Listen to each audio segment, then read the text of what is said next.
കവികൾ എന്ന അധ്യായത്തിൽ പരിശുദ്ധ ഖുർആൻ നമ്മെ ഉണർത്തുന്നു.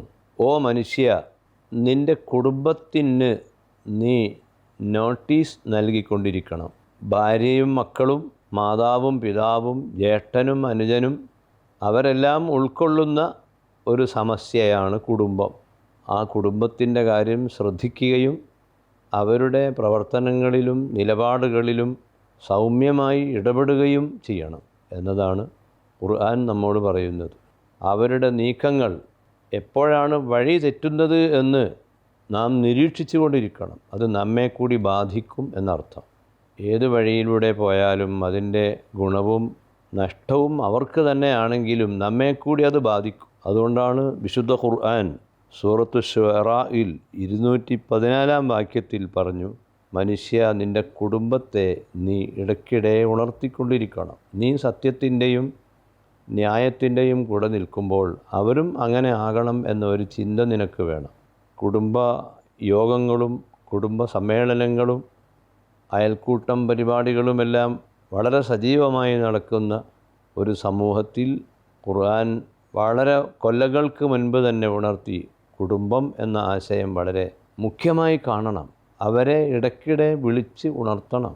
കുടുംബത്തിലുള്ള എല്ലാവരും നമ്മുടെ കൂടെ ഒരുമിച്ച് കൂടുന്ന, അവരുടെ വീട്ടിൽ നാം എത്തുന്ന വിവിധ പരിപാടികൾ ഉണ്ടാകും.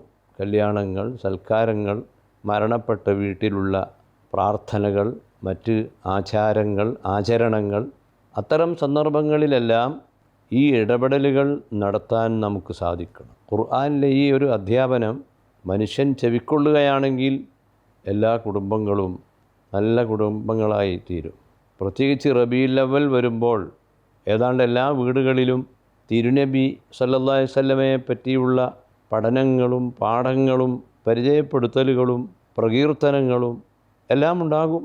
ആ ഉണ്ടാകുന്ന സമയത്തൊക്കെ ഈ നോട്ടീസുകൾ നൽകിക്കൊണ്ടിരിക്കണം. മദ്യപാനം പോലെയുള്ള ലഹരി വസ്തുവിൻ്റെ ഉപയോഗങ്ങൾ അടക്കമുള്ള കാര്യങ്ങൾ, പലിശ ഇടപാടുകൾ, കയ്യേറ്റങ്ങൾ, തട്ടിപ്പുകൾ, ചൂഷണങ്ങൾ, അന്യായങ്ങൾ, അതിനെതിരെ അവെയർനെസ് ഉണ്ടാക്കാൻ കുടുംബങ്ങളിൽ സ്ഥിരം സംവിധാനങ്ങൾ വേണം.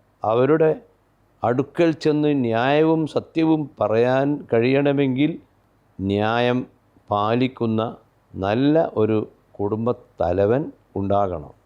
അതൊക്കെ രൂപപ്പെടുത്താൻ മനഃപൂർവ്വമുള്ള ശ്രമങ്ങൾ എല്ലാ നാടുകളിലും ഉണ്ടാകണം. ഈ റബീഉൽ അവ്വലിൽ അതിൻ്റെ എല്ലാം ഒരു തുടക്കം കുറിക്കാൻ നമുക്കെല്ലാം സാധിക്കട്ടെ എന്ന് ആശിക്കുകയാണ്. അള്ളാഹു അനുഗ്രഹിക്കട്ടെ. അസ്സലാമു അലൈക്കും.